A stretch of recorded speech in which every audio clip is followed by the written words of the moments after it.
વોરરૂમની શરૂઆત એ સમાચારની સાથે જેના પર આખા ગુજરાતની છેલ્લા 35 દિવસથી નજર છે। જ્યારે 35 દિવસ ઉપરાંતનો સમય થઈ જાય અને એક કેસ એવો હોય કે જેમાં કોઈ જ જવાબ ન મળે, જે જવાબો મળે એ વધારે સવાલો પેદા કરતા થાય અને પછી આખરે 35 દિવસ પછી રેપ વિથ મર્ડરની ઘટનામાં પોલીસ સામે આવીને કહે છે કે એફએસએલ રિપોર્ટ તો કહે છે કે બળાત્કાર થયો જ નથી, પરંતુ અમે બળાત્કારવાળી દિશામાં જ તપાસ કરવાના છીએ। આટલા દિવસ પછી પોલીસને એ નથી ખબર કે આરોપીઓ કોણ છે। આટલા દિવસ પછી પોલીસને એ નથી ખબર કે કોણ હતું કે જેને વેક્સિન ગ્રાઉન્ડમાં લઈ ગયું હતું। એ યુવતી એનો જ્યારે ટ્રેનમાંથી આત્મહત્યા થયેલો કથિત આત્મહત્યાવાળો જ્યારે વિડીયો સામે આવ્યો ત્યારે પણ અનેક સવાલો થયા કે આવી કેવી રીતે આત્મહત્યા હોઈ શકે, પરંતુ કોઈ જ સવાલના સંતોષકારક જવાબ પોલીસની પાસે નથી। એ પરિવાર આ સવાલો પૂછી રહ્યો છે। હવે શું અપડેટ આવી છે? ઓએસિસ સંસ્થાની સામે પણ ગુનો દાખલ કરવાની વાત છે, ત્યાં શું કાર્યવાહી કરાઈ છે, જાણીશું અમારા સંવાદદાતા કૃણાલ શર્મા પાસેથી।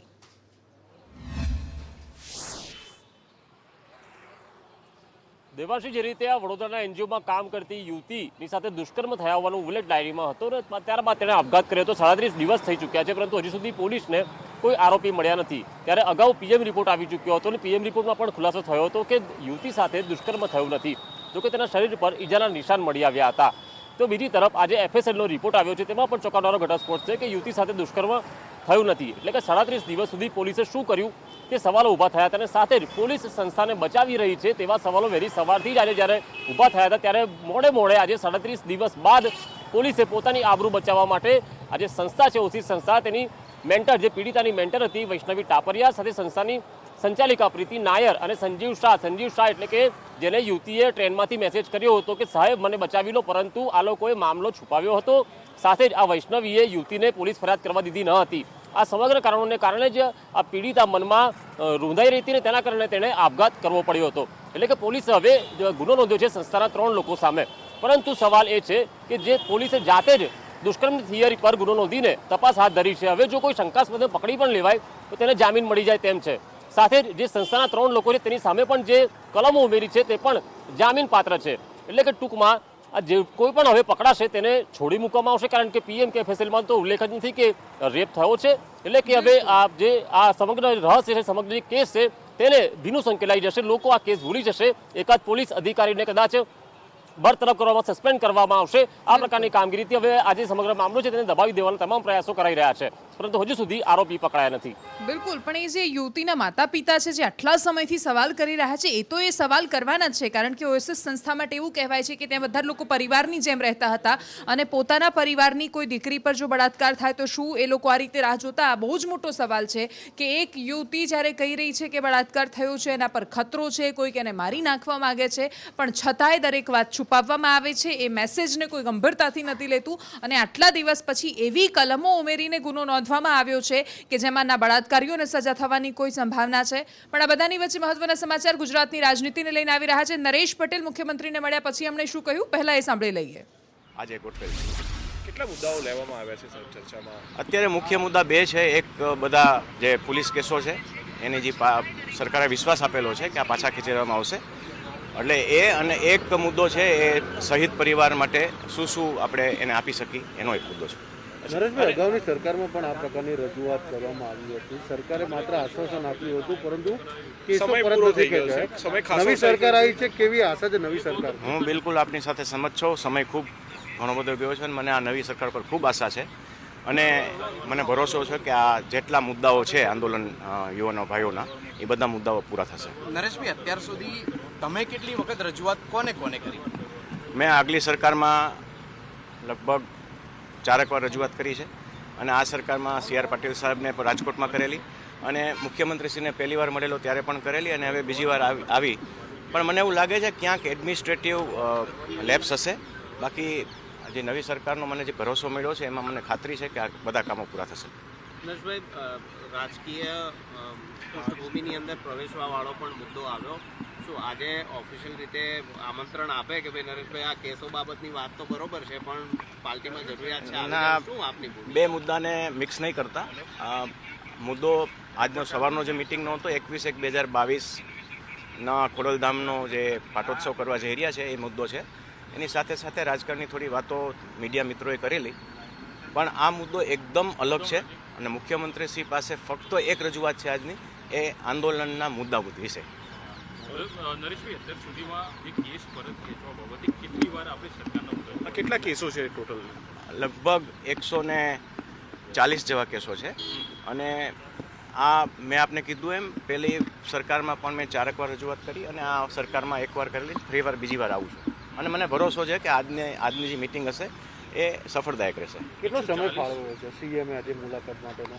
એ તો મને ખ્યાલ નથી, પણ મારો સમય 6:30 છે, એ મને ખબર છે. આ 140 કેસો જેના ઉપર થયા છે એમની સ્થિતિ શું છે, એ કયા વર્ગમાંથી? બહુ ડિટેલમાં એની જે સ્થિતિ છે એ બહુ ડિટેલમાં હજી અભ્યાસ જે કર્યું છે અમારા દિનેશભાઈ અને મારી અલ્પેશભાઈ બધા પાસે છે. બાકી મારે તો જઈને ભલામણ જ કરવાની છે, જલ્દી બને એટલા જલ્દી કેસો પાછા ખેંચાય. કેવા પ્રકારની કલમો લગાવવામાં આવે? એ પણ ડિટેલ ઘણી બધી કલમો છે, એટલે એમાં એકદમ વિસ્તૃત માહિતી આપને આપવા માટે મારી પાસે અત્યારે કાંઈ આધાર નથી. પણ ઘણી બધી કલમો છે ને, બધી કલમોમાંથી મુક્ત થાય એવી સરકારને રજૂઆત કરવાની છે. નરેશભાઈ, સરકાર આ મુદ્દે હકારાત્મક છે? શું આપના તરફથી પ્રસ્તાવ હતો કે આ મુદ્દે અમે મળવા માંગીએ છીએ, કે સરકારે કહ્યું હતું કે ભાઈ આ મુદ્દે નિરાકરણ લાવવા? બિલકુલ અમારા તરફથી જ આ મુદ્દો ઉઠાવવામાં આવ્યો છે ને સરકાર ડેફિનેટલી હકારાત્મક છે કે આ મુદ્દાઓ પૂરા કરશું. જો સરકાર આ મુદ્દો માની લે છે તો 2022માં કેવા પ્રકારની મદદ થશે, એ પ્રકારનું કેવા પ્રકારની વાતચીત થઈ હતી તમારે? એવી કાંઈ વાત થઈ નથી. This is absolutely unconditional. એટલે જે પણ મુદ્દો છે એ પહેલાં કેસ પાછા ખેંચવાની વાત છે અને પછી આગળની કાર્યવાહી આગળ થશે. નરેશભાઈ, ટાઈમ પીરિયડ આપવામાં આવશે સરકારને? કારણ કે અગાઉ બી સરકારે આજે ડેફિનેટલી માગશું. કેટલા દિવસનો ટાઈમ પીરિયડ આમ તમે માંગશો? સમય કેટલો હશે તમારો? હું એવું માનું છું કે જે પ્રકારના કેસો છે ને જેટલી ડિટેલિંગમાં કેસો થયા છે એમાં ઓછામાં ઓછા એને 2 થી 3 મહિના આપવા પડે. તો પછી ભરતસિંહ સોલંકીએ કહ્યું છે એ ઓફર જે આપી છે આપને, એ ઓફર સ્વીકારવાના છો? મને કોઈ ઓફર કોઈ આપી જ નથી હજી. કોઈ એમને ઓફર નથી આપી.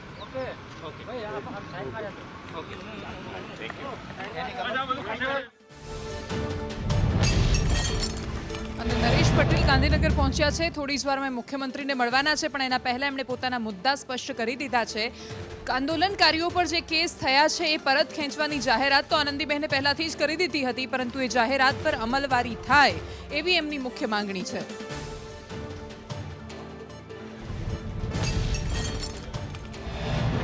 અને નરેશ પટેલે જ્યારે પત્રકારો સાથે વાત કરી ત્યારે એમને એક છેલ્લે સવાલ એવો કરવામાં આવ્યો કે ભરતસિંહે તમને જે ઓફર આપી હતી એનું શું છે? પણ એમણે કહ્યું હતું કે ભરતસિંહે એમને કોઈ ઓફર આપી જ નથી, કોઈએ એમને કોઈ ઓફર નથી આપી. પરંતુ અત્યારે એમની જે બેઠક છે, એમની મુલાકાત છે, એનો મુખ્ય ઉદ્દેશ્ય એમણે માત્ર એક ગણાવ્યો છે, અને એ ઉદ્દેશ્ય છે પાટીદારો પર થયેલા આંદોલન દરમિયાન થયેલા કેસ પરત ખેંચવાની માંગ. પરંતુ જે રીતે પ્રેશર પોલિટિક્સ રમાઈ રહ્યું છે, એક વસ્તુ સ્પષ્ટ બતાવે છે કે 21મી જાન્યુઆરીનો કાર્યક્રમ એ વારંવાર સામે લાવી રહ્યા છે. 5 વર્ષ પહેલા જ્યારે ખોડલધામની સ્થાપના થઈ, શિલાન્યાસ કરવામાં આવ્યો, ત્યારે પણ લાખો લોકોની મેદની ત્યાં ભેગી થઈ હતી. 21મી જાન્યુઆરીએ પણ કંઈ જ એ જ પ્રકારનો કાર્યક્રમ કરવાની એમની કોશિશ છે. પરંતુ આ ભીડનો ઉપયોગ શું માત્ર રાજનૈતિક મહત્વાકાંક્ષાઓ માટે થાય છે, કે પછી ખરેખર આ ભીડ જે વિશ્વાસ સાથે પહોંચતી હોય છે પોતાના સમાજની સંસ્થાઓમાં, તો એ સમાજનું પણ કોઈ કલ્યાણ થાય છે? એના પર હંમેશા સવાલ રહ્યો છે. પરંતુ નરેશ પટેલે આજે સવારથી જ રાજનૈતિક મોસમ બદલી દીધું છે.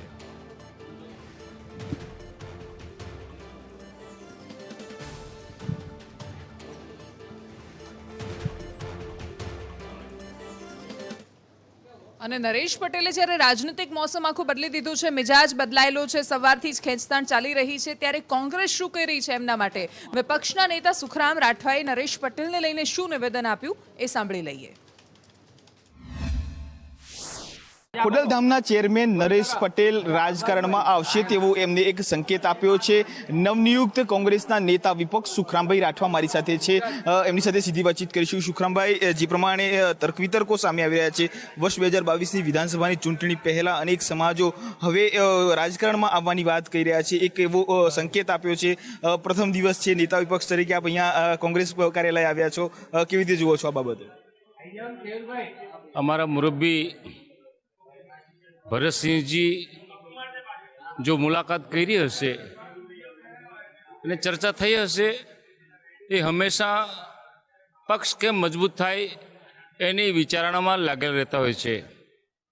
ખોડલધામના અમારા મુરબ્બી નરેશભાઈ પટેલની સાથે ચર્ચા થઈ હોય અને એ કોંગ્રેસમાં આવવા માંગતા હોય તો સ્વાગત છે. મારા પણ મિત્ર છે. ધાર્મિકતાની દ્રષ્ટિએ હું પણ ત્યાં જઉં છું, પણ સામસામ મળતા નથી. પણ એમના ટ્રસ્ટીમાં દિનેશભાઈ પટેલ એ મારા પણ મિત્ર છે અને કોંગ્રેસમાં બધા આવતા હોય તો આનંદ થાય, સોનામાં સુગંધ પડે.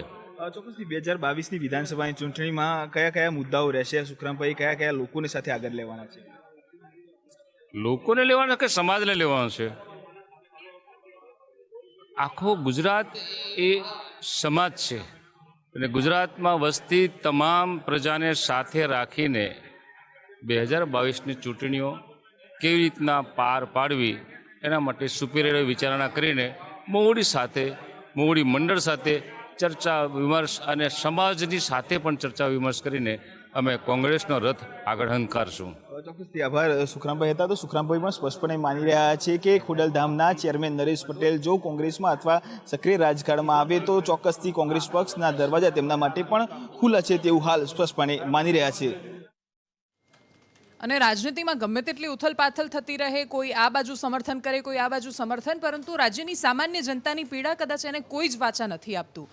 રાજ્યની સામાન્ય જનતા માટે સૌથી મોટો અને ખાસ તો કોઈ પણ સમાજની દીકરી માટે સુરક્ષા એ સૌથી મોટો પ્રશ્ન હોય છે, પરંતુ ના ક્યારેય કોઈ સરકારો ના ક્યારેય કોઈ સમાજ આપણે એવું નિર્માણ કરી જ નથી શક્યા કે જ્યાં દીકરી પોતાની જાતને સુરક્ષિત મહેસૂસ કરે. અને એ સમાજને આપણે કેવો સમાજ કહીશું કે જ્યાં માત્ર 2.5 વર્ષની દીકરીને પોતાનો જ પડોશી ઉઠાવીને લઈ જાય છે અને પછી બળાત્કાર કરીને એની હત્યા કરી દેવામાં આવે છે. થોડા જ મહિના પહેલા સુરતમાં જે બનાવ બન્યો હતો, આખરે કોર્ટે એ આરોપીને દોષિત તો કહ્યો છે, પરંતુ સજા હવે આવતીકાલ પર મુલતવી રાખવામાં આવી છે. પરંતુ કોર્ટમાં શું દલીલો થઈ, સરકારી વકીલે શું કહ્યું, કેમ એવા વ્યક્તિને હેવાન કહેવો પડ્યો, એના મોબાઈલમાંથી શું મળી આવ્યું, જાણીશું આઝમ પાસેથી.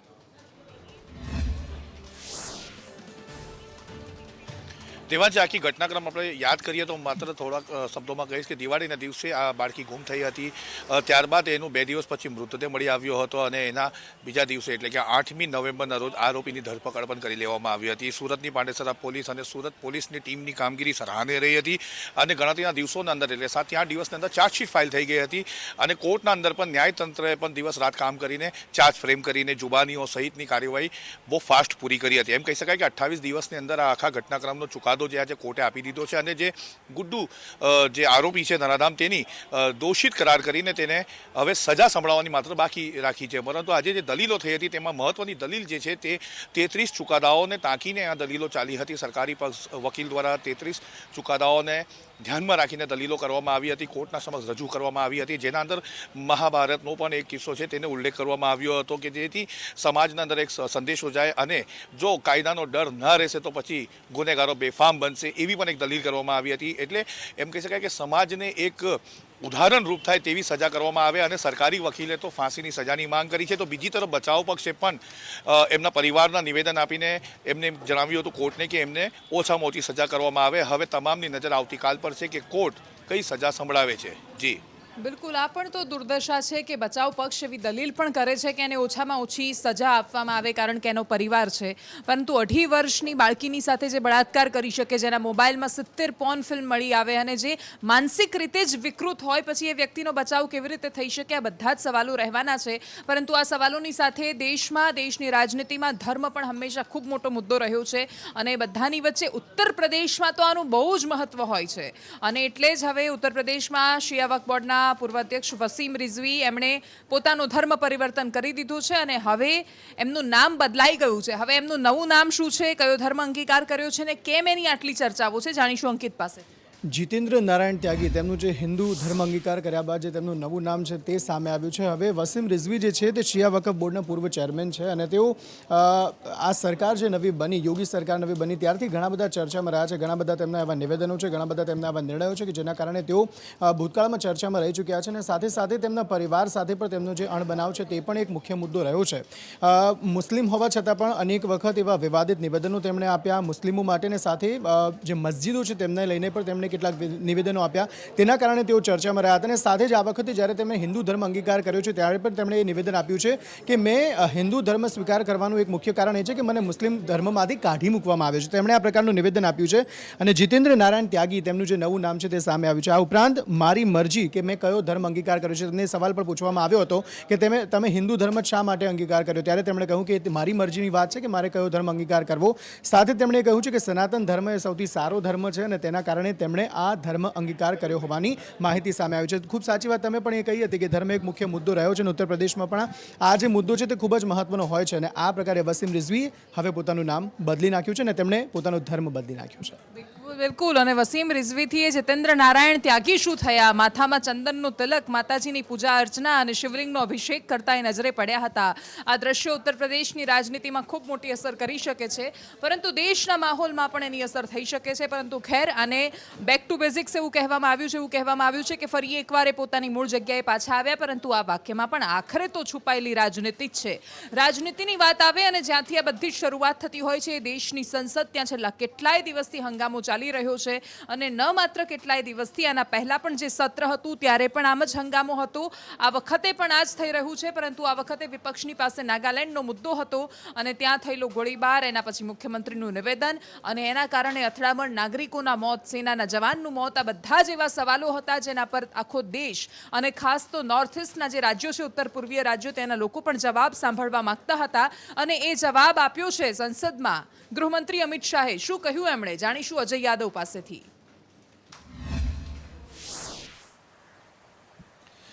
जी दिवांशी, अभी तक जो संसद की कार्रवाई थी, खास करके लोकसभा और राज्यसभा दोनों जो है 12 सांसदों के निलंबन को लेकर के लगातार बाधित हो रही थी. लेकिन आज लोकसभा और राज्यसभा दोनों सदन को कई बार स्थगित सिर्फ इसलिए करना पड़ा कि शनिवार को मोन जिला जो कि नागालैंड का है, वहाँ पर 13 आम नागरिकों के मारे जाने की जो खबर थी, उसको लेकर के कहीं न कहीं राज्यसभा और लोकसभा में एक पूरा प्रतिकार देखने को मिला. और खास करके विपक्षी पार्टियों की तरफ से कहा जा रहा था कि ये इनोसेंट पर्सन की किलिंग है, इसलिए गृह मंत्री अमित शाह को इस मामले में स्टेटमेंट देना चाहिए. जबकि इसी मामले को लेकर के राहुल गांधी की तरफ से ट्वीट किया गया था, न सेना सुरक्षित है और न ही आम नागरिक सुरक्षित है, दोनों को एक दूसरे के आमने सामने खड़ा कर दिया गया है. खैर, उसी मामले को लेकर के आज लोकसभा और राज्यसभा में गृह मंत्री अमित शाह के स्टेटमेंट की मांग की जा रही थी. और गृह मंत्री अमित शाह का लोकसभा में 3 बजे स्टेटमेंट में भी हुआ और उसमें यह कहा गया कि जो नागालैंड में घटना घटी है, दरअसल एक सेना की गलतफहमी की वजह से हुई. कुछ लोग ट्रक पे सवार होकर जा रहे थे, जिसे सेना ने रोकने की कोशिश की. दरअसल सेना को एक इनपुट मिला था कि आतंकवादियों का एक गश्ती यहां से गुजरने वाली है, लेकिन जब उस ट्रक को रोका नहीं गया, रोकने की कोशिश की गई, जब वो रुका नहीं तो उसके बाद सेना की तरफ से फायरिंग कर दी गई. बाद में पता चला कि उसमें आम 8 नागरिक बैठे हुए थे जो एक कोयला खदान से काम करके लौट रहे थे और उस फायरिंग में 6 लोगों की मौत हो गई थी. हालांकि इस घटना के बाद कहीं न कहीं आम नागरिकों में भी गुस्सा देखने को मिला, जिससे आम नागरिकों की तरफ से जब इस बात का प्रतिकार किया गया, कहीं न कहीं वो उत्पात काफी बढ़ गया. तो आम नागरिकों के ऊपर भी कहीं न कहीं बैलेंस करने के लिए जब फायरिंग की गई थी, उसमें भी कुछ लोगों की मौत हुई. इस तरह से 13 लोगों की मौत हो चुकी है और एक आर्मी पर्सनल की भी मौत हुई इस पूरी घटना में. और हालांकि गृह मंत्री अमित शाह की तरफ से कहा गया कि इस मामले को लेकर के एक एसआईटी टीम का गठन कर दिया गया है. 1 महीने में ये एसआईटी टीम अपनी तरफ से रिपोर्ट देगी. जबकि केंद्र सरकार की तरफ से 11 लाख मुआवजे का ऐलान किया गया है और राज्य सरकार की तरफ से 5 लाख रुपए का मुआवजे का ऐलान किया गया है. तो फिलहाल अभी भी तनाव बना हुआ है, लेकिन गृह मंत्री ने कहा कि स्थिति नियंत्रण में है. જી બિલકુલ. વળતરનું એલાન દરેક વખતે આવી ઘટનાઓ પછી કરી દેવામાં આવે છે, પરંતુ સવાલ ત્યાંનો ત્યાં રહે છે કે ઉત્તર પૂર્વીય રાજ્યોમાં નાગાલેન્ડ ભલે અત્યારે કેન્દ્રમાં છે, પરંતુ મોટાભાગના રાજ્યોમાં કોઈને કોઈ સમસ્યાઓ, વિવાદ ચાલતો જ રહે છે. સેનાની સાથે ઘર્ષણના બનાવો, પોલીસની સાથે ઘર્ષણના બનાવો, આ બધું ત્યાં હવે સામાન્ય બની રહ્યું છે, રોજની સ્થિતિ બની રહી છે. પણ જે પરિવારો પોતાના કોઈ સ્વજનને ગુમાવે છે, એમના માટે ક્યારેય કોઈ સ્થિતિ સામાન્ય નથી હોતી. રાજનીતિ માટે સામાન્ય માણસનો ભોગ શું કામ લેવાય અથવા બીજા કોઈ પ્રશ્નોના કારણે એ સવાલ રહેવાનો છે. આપણા દેશમાં બીજો એક સવાલ પણ અત્યારે ચરમ પર છે અને એ છે ઓમિક્રોનને લઈને ચિંતાઓ ફેલાઈ રહી છે. અને બધાની વચ્ચે નિષ્ણાંતો દરેક વખતે કંઈક એમના અલગ નિવેદન સામે આવતા હોય છે. વધુ એક નિષ્ણાંતનું નિવેદન સામે આવ્યું છે. આ વાત થોડી ચિંતા કરાવે એવી તો છે. શું કહ્યું છે, કોણ છે નિષ્ણાત, જાણીએ કૃષ્ણા પાસે. જી દેવાંશી, ધીમે ધીમે ઓમિક્રોનનો ખતરો વધી રહ્યો છે અને અત્યાર સુધી દેશમાં કુલ 22 કેસ નોંધાઈ ચૂક્યા છે. અનેક રાજ્યોમાં તેના કેસ નોંધાઈ ચૂક્યા છે. ત્યારે અત્યાર સુધી જે રીતે એક્સપર્ટ્સ દ્વારા કહેવામાં આવ્યું હતું, ઘણાએ કીધું કે 5 ગણો ડેલ્ટા વેરિયન્ટ કે જે બીજી લહેર માટે જવાબદાર હતું, તેના કરતાં 5 ગણો વધારે સંક્રામક છે. કેટલાકે કહ્યું 10 ગણો વધારે સંક્રામક છે. તે વચ્ચે અન્ય ડોક્ટર નરેશ ત્રેહાને કહ્યું છે કે ડેલ્ટા વેરિયન્ટ કરતાં ઓમિક્રોન વેરિયન્ટ 3 ગણો વધારે સંક્રામક છે અને જાન્યુઆરીના પહેલા કે બીજા સપ્તાહમાં તે સૌથી વધારે તેના કેસ આવશે અને ફેબ્રુઆરીના અંતિમ સપ્તાહમાં તેનો અંત થવાની શક્યતા છે. પરંતુ આ સાથે જ તેમણે એમ પણ કહ્યું કે આ વેરિયન્ટ એવો છે જે ખૂબ વધારે ઇન્ફેક્શિયસ છે, કેટલો ઘાતક છે તેને લઈને અભ્યાસ થઈ રહ્યું છે, રિસર્ચ થઈ રહ્યું છે, પરંતુ વધારે ને વધારે વેરિયન્ટ ન પ્રસરે અને વધુ લોકો તેના સકંજામાં ન આવે, તેના ભરડામાં ન આવે, તે માટે લોકોએ ખાસ સાવચેતી રાખવાની જરૂર છે. બિલકુલ. અને આ બધાની વચ્ચે ઓમિક્રોનને લઈને જે લોકો વિદેશથી આવ્યા છે એના પર પણ ઘણી બધી નજર રાખવાની હોય છે. ગુજરાતમાં પણ અનેક લોકો વિદેશમાંથી આવે છે, એટ રિસ્ક કન્ટ્રીમાંથી પણ આવે છે, પરંતુ હોમ આઇસોલેશનનું ઘણીવાર પાલન થાય છે, ઘણીવાર નથી થતું. ગાંધીનગરમાં કેટલા લોકો આવ્યા, શું સ્થિતિ છે, જાણીશું મેહુલ પાસેથી. ઓમિક્રોનની દહેશતને લઈને એરપોર્ટ ઉપર જે અત્યારે ચોક્કસ તકેદારી રાખવામાં આવી રહી છે, તે જે તકેદારી છે તે આરટીપીસીઆર ચેક અને ત્યારબાદ 7 દિવસ સુધી આઇસોલેશન કરવાની જે કામગીરી હાથ ધરવામાં આવી છે તેના ભાગરૂપે 15 જેટલા જે લોકો વિદેશથી આવ્યા છે તેઓને આઇસોલેટ કરવામાં આવ્યા છે. આ તમામ જે 15 લોકો છે તેને આઇસોલેશન કર્યા બાદ 7 દિવસ તેઓને આઇસોલેટ વોર્ડમાં રાખવામાં આવશે અને ત્યારબાદ તેનો ફરી આરટીપીસીઆર ટેસ્ટ કરવામાં આવશે. જો તેમાં કોઈ પ્રકારના શંકાસ્પદ લક્ષણો ઓમિક્રોન અથવા કોરોના નહીં જણાય તો તેઓને પોતાના ઘરે એટલે કે જે ઘરે જવા મળશે. પરંતુ આ તમામ ગાંધીનગરના જે લોકો છે જે વિદેશથી આવ્યા હાલ તેને આઇસોલેટ કરવામાં આવ્યા છે અને ત્યારબાદ જે તંત્ર છે, આરોગ્ય તંત્ર છે, તેના દ્વારા તેને સર્ટિફિકેટ આપવામાં આવશે કે હવે તેઓ જઈ શકે છે. ત્યારબાદ આ તમામ લોકો છે તેઓ જઈ શકશે. પરંતુ અત્યારે હાલ તમામ 15 લોકો છે જે વિદેશમાંથી આવે છે તેને આઇસોલેટ કરવામાં આવ્યા છે. જી બિલકુલ. અને એટલે આના કારણે પણ નજર રહેશે. વિદેશથી આવનારા લોકોનો આઇસોલેટ તો કરવામાં આવે છે, પરંતુ કેટલા એવા કેસ પણ સામે આવે છે કે જ્યારે લોકો આવે છે અને ઘરની બહાર નીકળી જતા હોય છે. અમદાવાદમાંથી પણ એ જ પ્રકારનો કિસ્સો સામે આવ્યો હતો. અને હવે આખા રાજ્યમાં જે લોકો વિદેશમાંથી આવે છે એ લોકોમાં તો થોડી ચિંતા હોય, પણ એ સિવાય સામાન્ય માણસો એમનામાં પણ ડરનો માહોલ થોડો ફેલાઈ રહ્યો છે. શહેરોમાં અલગ સ્થિતિ વર્તાઈ રહી છે, સામે તંત્ર પણ પગલાં લઈ રહ્યું છે. કયા શહેરમાં કેવી રીતે ઓમિક્રોનના આખા ખતરાને મેનેજ કરવામાં આવી રહ્યો છે, જાણીશું નિર્મલ પાસેથી.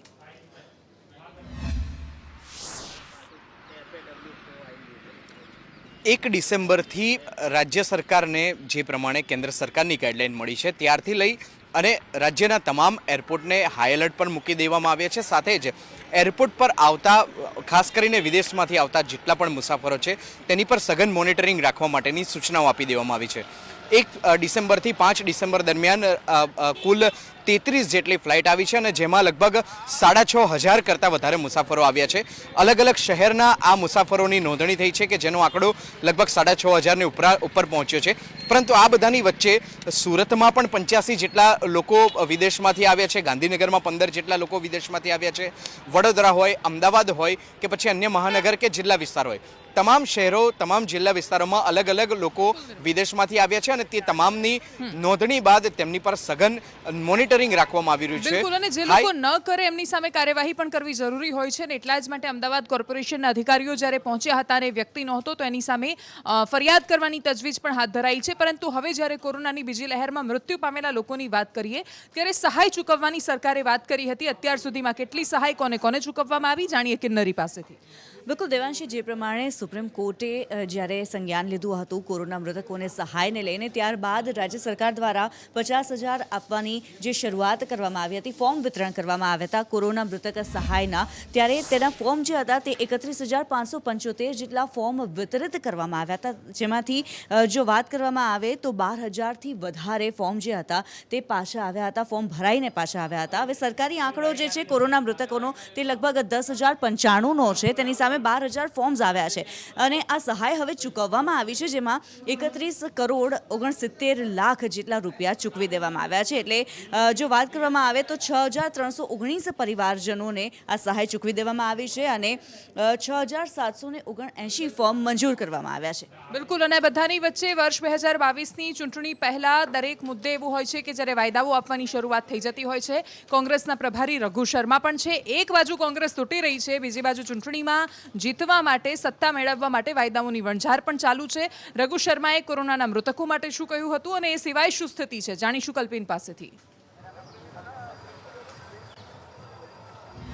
દેવાંશી, ચોક્કસથી કોંગ્રેસના 33મા પ્રદેશ પ્રમુખના પદગ્રહણ સમારોહની અંદર કોંગ્રેસના પ્રભારી ડોક્ટર રઘુ શર્માએ વર્ષ 2022ની વિધાનસભાની ચૂંટણી ધ્યાને રાખી એક મહત્વપૂર્ણ નિવેદન કર્યું છે. આ નિવેદન ઉપર એક નજર કરીએ છીએ ત્યારે સૌથી મોટી વાત અને છેલ્લા ઘણા સમયથી જે ચર્ચાનો વિષય રહ્યો છે તે મુદ્દો છે કોરોનામાં મૃતકોને સહાય માટેનું જે વળતર આપવાનો જે મુદ્દો હતો તે ચર્ચામાં રહ્યો છે. અને આ જ મુદ્દાને લઈને કોંગ્રેસના પ્રભારી રઘુ શર્માએ કહ્યું છે કે જો વર્ષ 2022ની વિધાનસભાની ચૂંટણીમાં કોંગ્રેસ સરકારમાં આવશે તો પ્રથમ કેબિનેટની બેઠકની અંદર જ તમામ જે મૃતકો છે તે મૃતકોના પરિવારજનોને 4 લાખ રૂપિયાનું વળતર છે તે આપવામાં આવશે. ભલે સરકાર પર 1200 કરોડનો ભારે બોજો પડે પરંતુ દરેક પરિવારને 4 લાખ વળતર આપવામાં આવશે. આ સિવાય એ પણ કહ્યું છે કે રાજ્ય સરકાર માત્ર 10,000 લોકોના મોત નીપજ્યા હોય તેવી જાહેરાત કરી રહી છે પરંતુ ખરા અંતરમાં તો 3 લાખ લોકો જે છે તે કોરોનાની અંદર પોતાના જીવ ગુમાવ્યા છે. તે પ્રમાણે પણ તેમને નિવેદન કર્યું હતું. બિલકુલ, અને એટલા માટે હવે સ્થિતિ એ છે કલ્પિન કે એક બાજુ આ બાજુ વાયદાઓની વણઝાર થઈ રહી છે અને બીજી બાજુ કોંગ્રેસે તૂટવાની શરૂઆત કરી દીધી છે. હજુ તો 4 કલાક પહેલા જગદીશ ઠાકોરે પદભાર સંભાળ્યો છે. હજુ તો 2 કલાક થયા છે એ બધી સભાઓ પૂરી થઈ કે જ્યારે મોટા વાયદાઓ કરવામાં આવતા હતા અને ત્યાં જ કોંગ્રેસના ખૂબ દિગ્ગજ નેતા પૂર્વ રાજ્યસભાના સાંસદ સાગર રાયકા એમણે કોંગ્રેસ છોડી દીધી છે. મહેસાણાની રાજનીતિમાં એમનું સ્થાન છે પણ એ સિવાય ગુજરાત કોંગ્રેસના સંગઠનમાં પણ એક સમય એમનું સ્થાન રહ્યું છે સારું એવું. અને એમને જેપી નડ્ડાએ ભારતીય જનતા પાર્ટીના જે દેશના પ્રમુખ છે એમને આવકાર્યા હતા અને ભારતીય જનતા પાર્ટીમાં એમનો પ્રવેશ કરાવી દીધો છે. જગદીશ ઠાકોરને પ્રથમ ગ્રાસે મક્ષિકા જેવો હાલ અત્યારે શરૂઆત એની થઈ ગઈ છે. સાગર રાયકા જોડાઈ ગયા છે ભારતીય જનતા પાર્ટીમાં. વધુ માહિતી આપશે અજય યાદવ. अरे पण एक मिनट जी देवांशी, आप सामने देख सकते हैं कि भारतीय जनता पार्टी का ये मुख्यालय है और यहीं पर सागर रायका जो है थोड़ी देर में ज्वाइनिंग करने आएंगे और खास करके वो अभी भारतीय जनता पार्टी के मुख्यालय में आ चुके हैं और खास करके 2022 में जो विधानसभा चुनाव होने वाले हैं उसको लेकर के सभी पार्टियों की तरफ से जोड़ तोड़ काफी जम के चल रही है. और यहाँ तक कि आपको याद होगा कि सुबह सुबह नरेश भाई पटेल की बात सामने आई थी जिसमें यह कहा गया था कि कांग्रेस पार्टी उनको अपने में शामिल करने और खास करके महत्वपूर्ण पद दे सकती है, इस तरह की खबरें आई थी. उसी बीच अब खबर आ रही है कि भारतीय जनता पार्टी जो कांग्रेस के पूर्व सांसद हैं सागर रायका उनको अब ज्वाइन कराने जा रही है और कहीं कहीं ये मैसेज देने की कोशिश की जा रही है कि जो कांग्रेस पार्टी है वो एक तरह से भारतीय जनता पार्टी के मुकाबले में नहीं है बल्कि कई सारे ऐसे लोग हैं जिसमें सांसद भी हैं, विधायक भी हैं. आने वाले वक्त में वो भारतीय जनता पार्टी ज्वाइन कर सकते हैं और भारतीय जनता पार्टी एक बार फिर वहां की विधानसभा की सत्ता पे काबिज हो सकती है. और कहीं ना कहीं भारतीय जनता पार्टी को ही लेकर के लोगों में एक जिज्ञासा है या कह सकते हैं कि वही पार्टी दमखम रखती है. तो इस तरह का मैसेज है. बस अभी से थोड़ी देर बाद ही यहां पर ज्वाइनिंग सागर रायका की होने वाली है. जी बिल्कुल अजय, धन्यवाद पूरी जानकारी के लिए. અને સંદેશ ન્યૂઝના વોર રૂમ બુલેટિનમાં અત્યારે બસ આટલું જ. પરંતુ 9:25 અમારી વિશેષ રજૂઆત મહાબલી જોવાનું ન ચૂકશો. રાષ્ટ્રપતિ પુતિન આવી રહ્યા છે. અન્ય દેશો છોડીને ભારતના પ્રવાસે કેમ આવી રહ્યા છે, શું મહત્વની વાત રહેશે અને એ બતાવીશું. તો સાથે જ 9:45 અમારી વિશેષ રજૂઆત સનાતન ધર્મ. વસીમ રિઝવી હવે ત્યાગી બની ગયા છે, જતેન્દ્ર ત્યાગી, એના પર પણ નજર રહેશે. ગુજરાત દેશ દુનિયાના બાકીના સમાચાર માટે આપ સતત જોડાયેલા રહો અમારી સાથે. નમસ્કાર.